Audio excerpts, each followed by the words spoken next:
What's it going to take to lead Huntsville's top industries into the future? Join me as I chat with leaders in our city about workplace culture, attracting top talent, and maintaining a competitive edge. I'm James Lomax, and this is Uncommon Access. Today, we're talking with Ryan Murphy, president of Huntsville Venue Group, about how the music industry is impacting our area and what it took to build an 8,000-seat amphitheater for the people of North Alabama. Ryan Murphy, thanks for joining us on Uncommon Access today. Thanks for being here. Absolutely. Yeah, awesome. So you are kind of new to the area. I definitely want to get you on the podcast for multiple reasons. One being that, Redstone Gateway here, we're just a couple exits down from the new Orion Amphitheater. And then two, just all the kind of cool things you have going on. But first, kind of introduce yourself to our audience. Who you are. Sure. Okay. Yeah. So Ryan Murphy, I'm the president of Huntsville Venue Group. And I've been here almost 3.5 years, actually. And I moved here in May of 2019. So a little over 3 years, I guess. May of 2019 to work on this project, the Orion Amphitheater, alongside the city of Huntsville. And I've spent most of my life and career in Florida, in Northeast Florida. I was working as a county director of cultural tourism and director of cultural events for St. Johns County. And I operated a 4,500-seat amphitheater, the St. Augustine Amphitheater, put on major events for the city of St. Augustine and St. Johns County. I worked with, the PGA, Sawgrass, just a ton of people in that area. And I came here, with a group of wild visionaries to do the Orion Amphitheater. So how'd you land here? I mean, did the job kind of come open? Were you recruited? Is that? So my team then especially consisted of mainly our CEO, Ben Lovett, and I met him through his band, Mumford & Sons, and I had done a festival for them in St. Augustine, Florida. And we became fast friends. He became really confident in my ability to produce large-scale events. He saw the amphitheater I was running, and then alongside our friend Mike Luba, who worked for Madison House and AEG Presents, and he runs Forest Hills Stadium up in Queens. They were the ones that first got wise to what was happening in Huntsville and the fact that Huntsville wanted to open an amphitheater and kind of really evolve a music scene that was world class and kind of not as cookie cutter as you'd see in most cities. So between Mike and Ben being truly visionaries and smart people within the industry, they said, we have something really cool that we could offer Huntsville. It's something beyond the norm. And if we're going to do it, we know a guy who's a friend of ours who's been doing something similar to what we'd want to do in St. Augustine, Florida. And in St. Augustine, running that amphitheater was award-winning. It was renowned. We got tons of amazing artists to come through there. But the really cool thing about the St. Augustine Amphitheater, it was open pretty much year-round. And it had farmers markets, community events, nonprofit events. It was very community integrated. And that's what people loved about it. So for us, when we first, took a stab at the Orion, what is now the Orion Amphitheater, it was the visionary piece of, hey, this will be a great destination for artists to come and play. You will see the Kenny Chesneys and Dave Matthews and yada, yada. You're going to see these artists come here. We promise that. But beyond that, we're going to build something that for years to come, people in this community are going to appreciate. And so they basically came to me in 2018 after visited Huntsville and said, hey, Ryan, we have this opportunity for you. We know you've been at the St. Johns County for 10 years. You'd have to retire, leave Florida with your family. I was ready. I was ready to get out of Florida.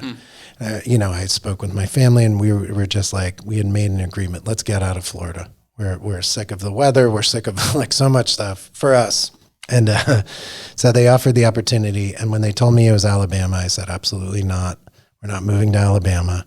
We're not moving from North Florida to North Alabama. Yeah.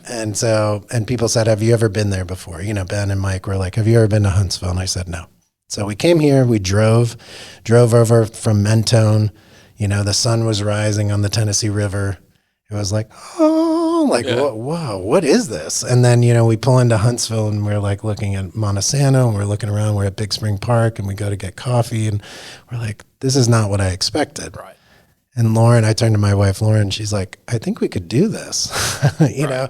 And then within that day, literally, we met some of the city leadership. We met, Max with RCP, Nadia, all these people that were, integral to making this all happen. And we fell in love with the place. So you didn't have to, once you were here, your arm didn't have to be twisted a little bit too much then? Not at all. Like within 5 minutes of being here. I mean, it was just that entry into Huntsville. Because I think the last time I had been through Alabama, I'd gone through Birmingham, and I had a really weird experience in Birmingham, and that's what I thought about. Yeah. I know, Huntsville gets a lot of shame because of its last name, Alabama, and I know even like the FBI out here, they actually use a recruiting video that Nick Saban filmed on to try to send to employees in other parts of the country to get them to move to Alabama because it suffers from that same problem. But a lot of that is bringing people here, and part of that is the amphitheater and the music scene. Yeah. When you got here, did you feel like Huntsville already had a music scene and it just needed to be brought out? Yeah, it's interesting. It's how you define a music scene, right? So, and I talked about this a lot when I was in St. Augustine. We had a very massively successful amphitheater that would bring anyone from, you name it, like Kendrick Lamar to Bob Dylan to, whomever. We would bring tons of concerts through, extremely successful, and people go, wow, what a great music scene in St. Augustine. And I said, well, that's not really the music scene. That's just a show. Yeah, that's just a show, right? This artist is traveling through. So I said the music scene starts with on the local level, and how do you support and develop that local level of musicians, and how do you get them beyond just their day-to-day gig at the bar? How do you grow, expand it? Where's the professional development? Where's all this? So I knew there was so much more in Huntsville because of the sound diplomacy audit that had come through, the recommendations, the fact that they go, hey, there's a lot of untapped potential here in Huntsville to get exposure to the artists that are already here. So it's all about really just giving the tools and opportunity to what's here already and kind of shining a light on it. And I think the Orion does it in a way of, sure, we can have we just announced the finale for the Women in Music Festival, and it's going to have it's all local headliners, who are going to be on the main stage, which is great. We can do things like that will really help local artists, but really bringing in how cool is it that Stevie Nicks is coming, and that shines a light on, if people are staying a night or two because they've come to see Stevie Nicks, we're going to promote local artists in the area. And so that's going to grow in the music scene. So I think it was all about, instead of in St. Augustine where there really wasn't a music scene and it kind of had to be grown, here it's been here. It's just all about how do you develop it and help it move forward. Yeah, it's kind of like we were missing that signature piece, and the Orion kind of came in as that signature piece. And now you have some of these other little smaller venues that maybe fill a gap for somebody that, maybe one day they will be performing at Orion, but that's right. Yeah. Kind of build up. So you got to kind of see the amphitheater itself, just the physical amphitheater kind of from the ground up. Can you kind of walk through that process? Yeah, so I think in 2018, actually, we had a design charrette in New Orleans where Max and the RCP crew and some of the city leadership and then some of us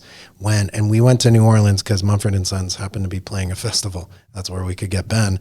And we sat and we did this design charrette. And I remember the first drawings and Ben drawing a Roman Colosseum looking thing on a napkin and being like, are you insane?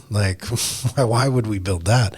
And going through every step and iteration from there, and really that kind of set the ball rolling. So ever since then, I've been tied to this project and watched it from the ground up. And it was, 3 years of just really patiently working through some of the bureaucracy, the funding, the drama with construction, the weather, the timelines, all that kind of stuff. And then all of a sudden it went from 3 years to wow, shot out of a cannon, and once they broke ground, it's pretty amazing how quickly they built that place. Yeah. We have a lot of construction out here, and it's always fascinating, but along the way, do you feel like you and your team kind of got everything you wanted in the amphitheater? Was there ever a thought of, man, this was on our wish list and didn't really happen, but it seems pretty complete? Yeah, I think it's funny. I was having that conversation earlier today at lunch. I think the amount of stuff that we know that didn't get completed, our wish list is long, but what the public sees, what the artist sees, what the community and the city sees is quite spectacular. So, we got a little crazy with what we wanted, but the city kind of helped to bring us down to reality. But what we found in between that is pretty spectacular. And it's the feedback that we've gotten right out of the gate it's unparalleled. From the artist side, from the fan side, people are just blown away. Yeah, so some of the listeners may have not been there yet. I was lucky enough to go. I think it was Jake Owen. I think it was one of the very first shows, and just incredible experience from the whole time. One of the main things is just the access. I mean, I was in and out. I mean, it took no time at all. I mean, we were home, 25 minutes after the show, that speaks to Huntsville, not just the amphitheater, but especially the amphitheater experience, the custom branded, drink cups, things like that. What are some of those small details that you guys really fought for? Yeah, a lot, and a lot you might not notice at first, but it's a lot of that sense of ease. We were asked, pretty close to like opening. There was a lot of, whether it be people in the media or people in the community saying, "Have you even thought about parking and traffic?" And I'm like, "Yeah, we've been living and breathing that for 3 years. We brought in consultants from all over the country to kind of study the traffic patterns." But you're right, Huntsville being such an engineered city, they were on top of it as well. So we knew that the parking and the traffic, we didn't know, but we hoped and we had faith that we'd pull it off, and it'd be a good experience, because that can be a death knell for a lot of people trying to open something out of the gate. If you can't even get in with ease or leave with ease, you're never going back. So that is a piece of it. I think, the customized branding of when you go there and you walk the concession area, the concourse, you'll notice that it's not your typical like concessionaire stalls. There's not like the popcorn, hot dog, Bud Light, concession areas. They're all themed out individually. Like we have our own wine bar called Isadora's. There's a whiskey bar called Murphy's Law. It's just very unique in its offering, and it gives it a whole different flavor, and it gives you a sense of being somewhere. I think what's interesting, and Ben would argue this, and we go back and forth. He's like, someone wants to be able to say, "Hey, meet me at Murphy's Law for a bourbon before we go into the show," place. And where it is, not like, "Hey, meet me at concession stall 23. It's near gate F8," or whatever. It's like you have a sense of like there's an identity with that, and so it gives you a sense of place within the building, which is a cool thing. And then on top of that, people haven't seen it yet, but we're doing these major art installations out there right now, these really cool sculptures in what we call like the food village, the Apollo South area with the dome and some of the stuff we're building around that. So if you haven't been there recently, it's going to be pretty cool to see people's reactions to what we're building as the park around the amphitheater. It's part of the pre-show experience and the post-show experience. We started having after parties in the dome. So after Keith Sweat or Hank Williams Jr., there is a local artist playing in the dome, so the fans could come out and see. So there's a lot of those things that I think everything we've done, front of house and back of house, is very unique and signature only to the Orion. It's pretty amazing. Well, I imagine that a lot of people have to go into just a day-to-day pulling off a show, not even the front-end work of pulling the amphitheater off itself, but just the day-to-day. I'm sure you've had to staff up considerably.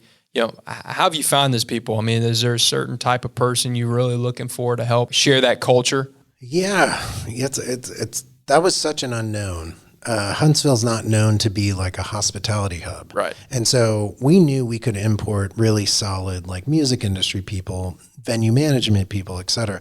We are made up of pretty much 50-50, like local natives or people who had been here for a long time on the back of house side, along with some of us who moved here. And then on the front of house side, with all the hospitality and the bartenders, you're right, we needed to find guest services people and bartenders and ticket takers that had the same culture we had, which is very open, welcoming. It's a very warm vibe that we were trying to put out there. And I remember right before, it was like, not April, but maybe March or so, we realized like we're opening in a couple months. We have to hire like hundreds of people, literally, to serve beers, to all this kind of stuff, to ice down kegs, whatever. And I remember talking to people, whether it be in mid-city or downtown, that operate bars and restaurants. They're like, "Ryan, good luck. Like, we just did a whole push, and we got 2 bartenders out of the weeks of trying to get anyone to come apply." So we had 2 job fairs, and the first job fair we hired 175 people that day, and it was wild because all of a sudden people are coming. We had all our branding out there, we had all the Orion swag, like flags, all this kind of stuff. And when people like signed up to become a lead bartender or be part of the team, they were like glowing and they were taking selfies in front of the Orion stuff. And I realized like these people are really excited about being part of this new exciting project. Right. So it showed like we were a very exciting thing to be part of, and our retention has been insane. We still have like 80-something% of those people we hired. Some of the people just couldn't make the hours work and some people didn't work out, but 89% of those people are still with us. That's fantastic. So, you're in a very interesting role, being in a private company and then dealing with obviously the public, since it is a Huntsville investment and an investment we made in the community. I know early on there was people that were, detracted. I mean, why are we building this big coliseum? How's that ever going to pan out fiscally? Talk about a little bit of the economic impact that maybe just your average person wouldn't think of. Yeah, and so I think I'm very qualified and unique in the way to be able to handle that, because that was, to be honest, when I first met, whether it be Devin Keith, or the people that said, hey, I'm 100% against this project. And that's how I met Devin, was, hi, I'm Council President Devin Keith. I'm 100% against this project. You have 24 hours to change my mind. And obviously I did. But it's because 10 years in the county, especially at the director level, a senior management, St. Johns County, the fiscal responsibility in a county like St. Johns in North Florida, it's extremely important. So the economics were so dialed in, and we hired University of Florida and other agencies to do economic impact studies of what a Bob Dylan concert or Selena Gomez or what have you. We would study the amount of money that was centered around that event. And we're talking about everything from the production of the event, the stagehands we're hiring, the concessionaires, all the sales tax involved with the entire event. And then you peel back the heads and beds. A lot of that was the bed tax, because we were creating a destination play where people were traveling in. They were eating dinner. They were filling their tank. There was so much that was going into when you ignite a concert like that. I mean, the travel, all the economics around it are pretty massive. It's not just, it's so I would constantly, and I'm still proving that point, that what we're delivering is interesting. And, I had lunch actually with Max from RCP today, and we were talking about even the way he's now developing the retail and some of the F&B that's closer to the amphitheater. That has actually been elevated because of what we've done. If you just had any kind of like cookie cutter amphitheater, if we weren't performing as well as we have been out of the gate, I don't think the hotels and some of these restaurants and some of this retail and some of these apartments and some of these developers would be as interested to be near something so exciting and so economically fruitful currently. So, yeah, there's a lot that goes into it, and a lot of it is how much is that indirect spend around a concert, and we try to measure that as much as possible. And we're currently going through the city budget process, and we're trying to capture all of that. Yeah, I know. I imagine anybody that is in the hotel business is rather thankful on show night or even that entire weekend or week. So the city of Huntsville went further to make an investment in music, and they actually hired a music officer, an officer level position at the city of Huntsville. Talk a little bit about that. Do you deal with him? Yeah, Matt Mandrell is fantastic. He, the city was great, and I got to sit and see like the candidates come through, and I knew it'd be someone I'd be working with a lot. And Matt Mandrella is he's pretty much a dream when it comes to that position. From Graceland, I believe, yeah. Yeah, and I knew him from all the work he did in Austin, Texas as well before he was at Graceland. And he falls in line. He just cares. He's so passionate. I mean, he can't help. He like oozes his passion, and he really cares about the local music community and really helping develop it in the right way. And yeah, he's an incredible asset. I can't believe that Huntsville has a music officer. I can't believe they built us that amazing place that we get to put great shows on at. And now to take it that step further, it's pretty interesting. Huntsville is going to continue to be that like gold standard model for a city doing it right and investing in quality of life. And it goes beyond just that. It goes to the skate park they're building at John Hunt, all the work they're doing in John Hunt. Any of the development that they're doing for quality pickleball of life, courts. Yeah. Seriously, it's like all the arts and entertainment and recreation and I spent the day with John Hamilton yesterday, just driving around and him rattling off like everything the city's supporting it's pretty impressive. Yeah, and you can see why we get ranked so high on places to live. U.S. News and World Report #1, all those great things. So. When you're looking at the amphitheater and where it was located, and was there ever any thought that they would go somewhere else, or did that just make natural sense? This great redevelopment right in the middle of town. Yeah, I mean, I'm sure Max doesn't want to hear this, but it was always that, like, we're here on behalf of the city of Huntsville. So even when, council member Kling or someone like, well, why don't we just do it where, Joe Davis is, or said, wherever the city feels this is best. Our vision is the operational and the delivery. It isn't tied to the location, but that location is extremely interesting to us.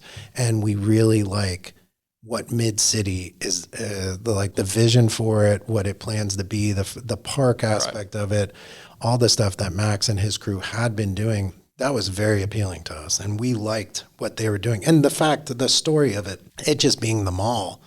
And, it's what a creative way to bring back like such a retail tax like hub out of a dead mall. Yeah. You're going to bring this living, breathing, like vibrant, like city district. It's pretty cool. Yeah. I remember getting, school clothes there when I was in like third grade, and then you go on to being scared to go there so you don't get robbed. And then now you're seeing, seeing Dave Matthews there. So it's an awesome story. So everyone is probably asks you all the time, who's coming, who'd you book? Talk a little bit about and I don't know if you do this or if you have a staff that does this, but talk about just the booking business. I mean, people may just need to understand how that works.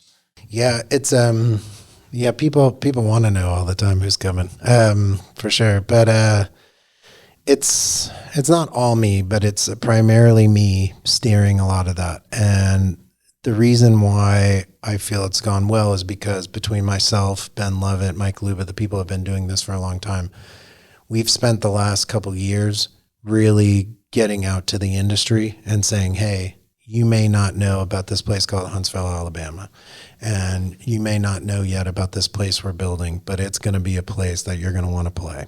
And, right out of the gate, there's people like Kenny Chesney or Dave Matthews or Widespread Panic. There's these people that go, yep, sign me up. Because we already had a trust factor with them. And, the work I did in St. Augustine, it was very much that. Like, hey, you might not have heard of this place called St. Augustine, Florida. You got to come here and check this place out. And they'd fall in love and they'd go, we got to play here every year. So I'm working with a lot of those same artists, a lot of the same agents and management. So we spent the better part of, what year is it? 2020 and 2021.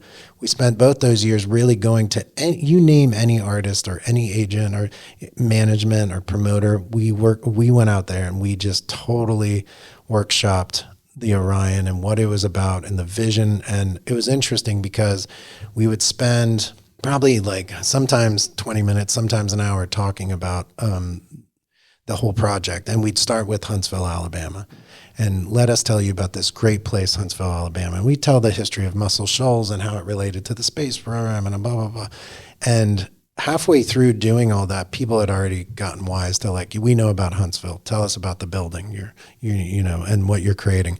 So we would go into that. And then it just kind of snowballed. And once we started confirming people, like especially like a Dave Matthews, because there's people like Kenny and Dave and Stevie Nicks, who we just announced, those artists are playing buildings much larger than the Orion. So it's like, why are they playing there? It's like, well, so it builds interest from other artists. It builds interest in like, wow, there must be something going on. And then you have someone like Josh Groban, who played there last month.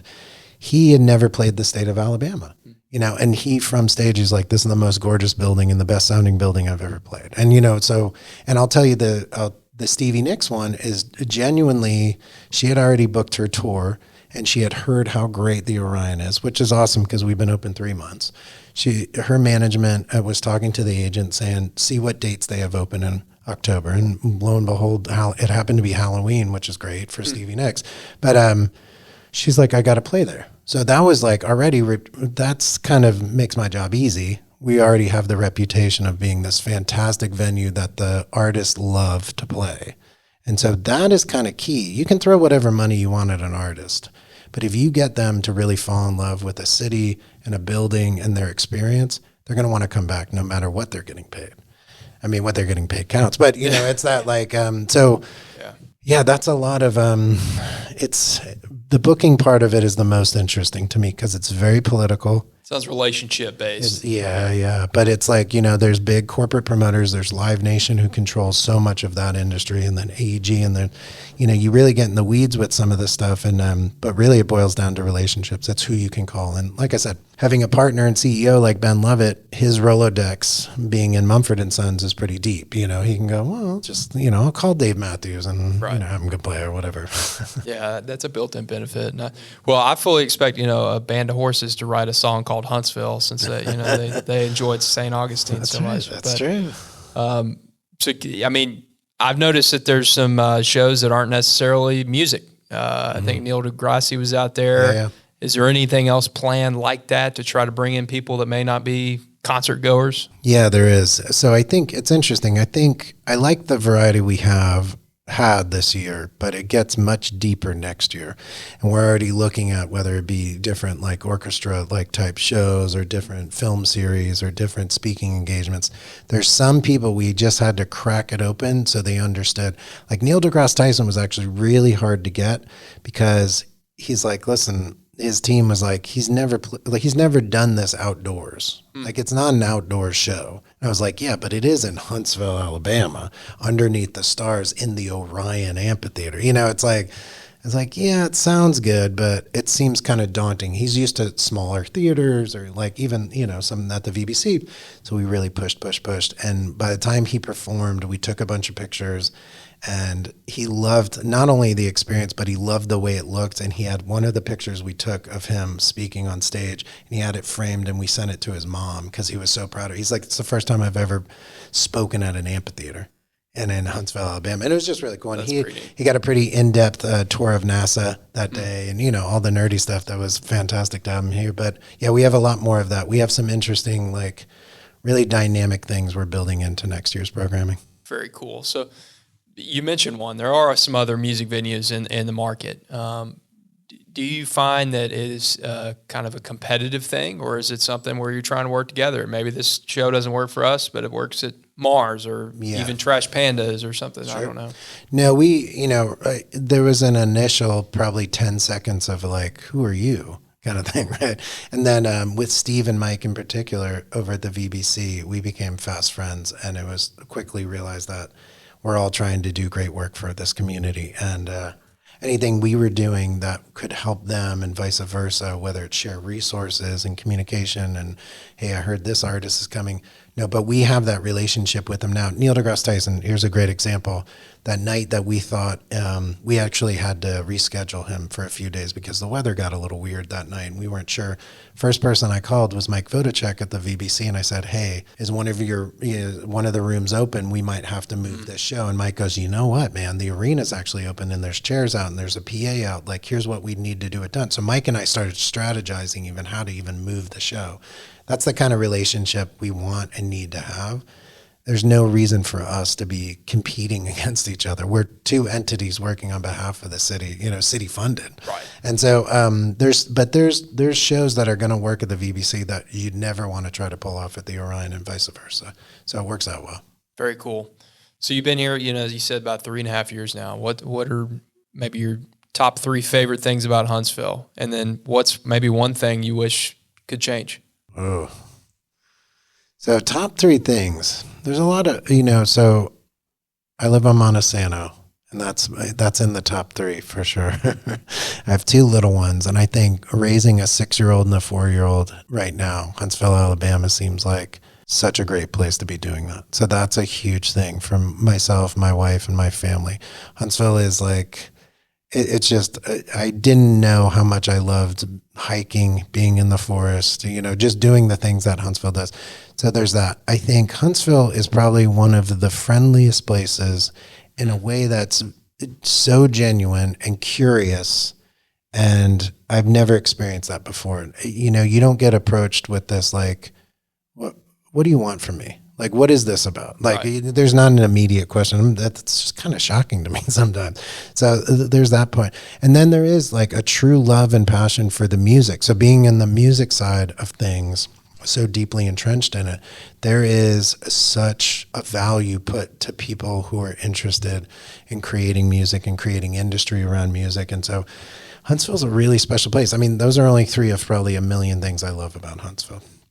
I think one thing I would change, I got to think about this one.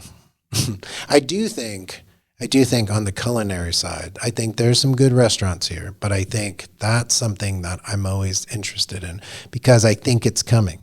Right. I think I don't know why. And here's something that's funny. Someone was asking me when we first opened the amphitheater, they were like, what was the biggest challenge? I'm sure it was construction related. I'm sure it was politically related.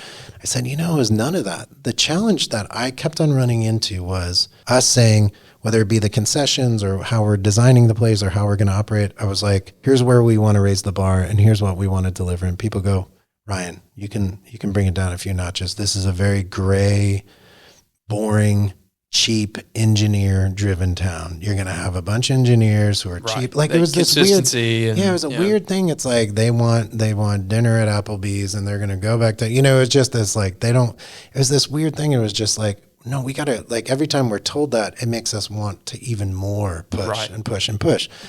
And there was some skepticism. Like, did you guys raise the bar a little too high? Is it going to fall short? Here's a good example. The concessions around the amphitheater. You can buy like a $300 bottle of wine at a concert, pour it into a carafe and enjoy a couple glasses of wine.